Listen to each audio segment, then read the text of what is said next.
Assalamualaikum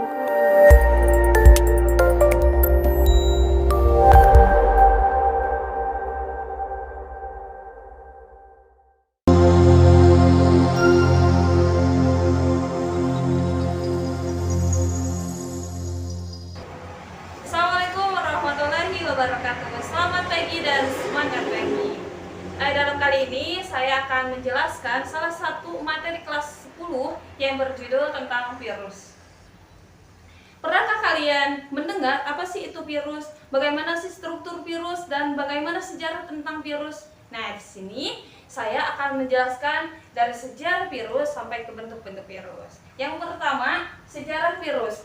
Ternyata sejarah virus terdapat banyak pendapat. Yang pertama ada pendapat Adolf Meyer. Adolf Meyer pada tahun 1833 dia menemukan bercak-bercak pada tembakau, yang dimana bercak-bercak pada tembakau tersebut dia berpendapat ada penyakit mozaik.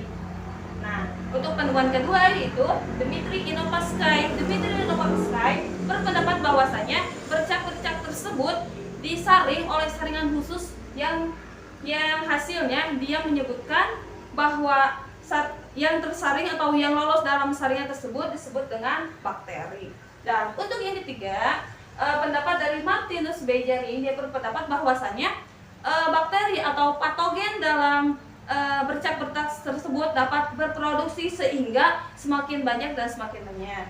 Nah, untuk yang terakhir, Wendell Stanley, dia berpendapat bahwasanya patogen tersebut dapat dikristalkan sehingga dia tidak mengacu pada bakteri, melainkan ada kata lain dari selain bakteri yaitu dengan nama virus.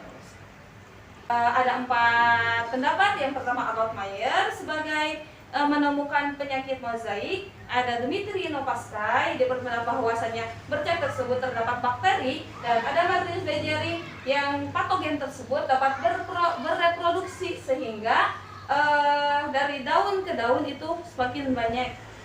Dan untuk yang terakhir, Wendell Stanley berpendapat bahwasanya patogen tersebut dapat dikristalkan sehingga bukan bakteri melainkan dengan lanjut kepada struktur virus.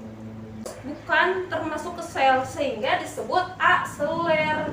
Mengapa disebut aseluler? Karena dia tidak mempunyai satu membran sel, membran inti, sitoplasma, dan organel-organel sel.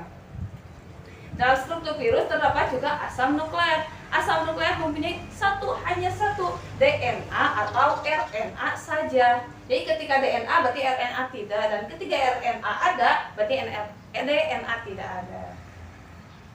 Nah, karena memiliki asam nukleat, DNA atau RNA saja, maka virus dapat bereproduksi sehingga dapat berkembang dan dapat memperbanyak.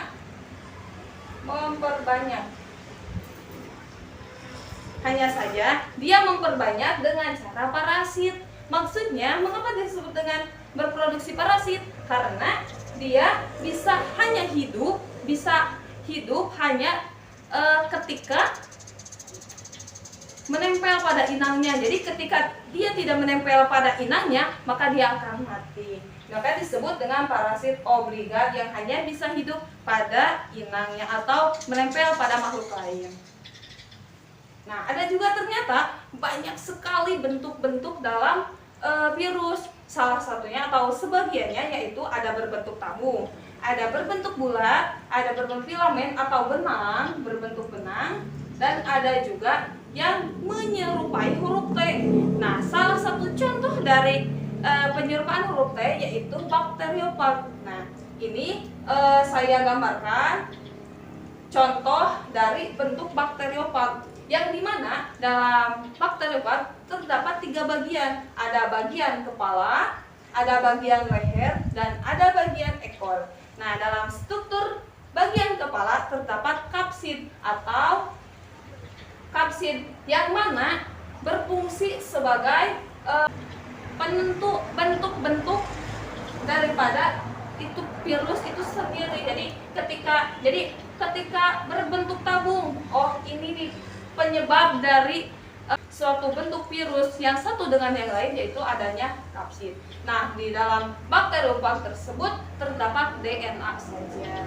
Nah, ini ekor, dan ini ada juga papan dasar, jarum penusuk, dan ini seperti kaki yang disebut dengan ekor serabut.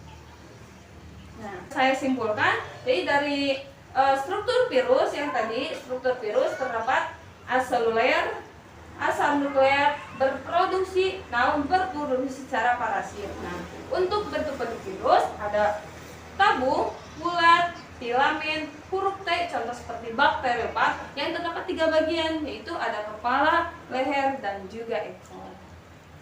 Nah, alhamdulillah pembelajaran kali ini mengenai virus, yaitu sejarah virus, struktur virus, dan bentuk-bentuk virus. Saya cukupkan sekian, semoga bermanfaat. Wassalamualaikum warahmatullahi wabarakatuh.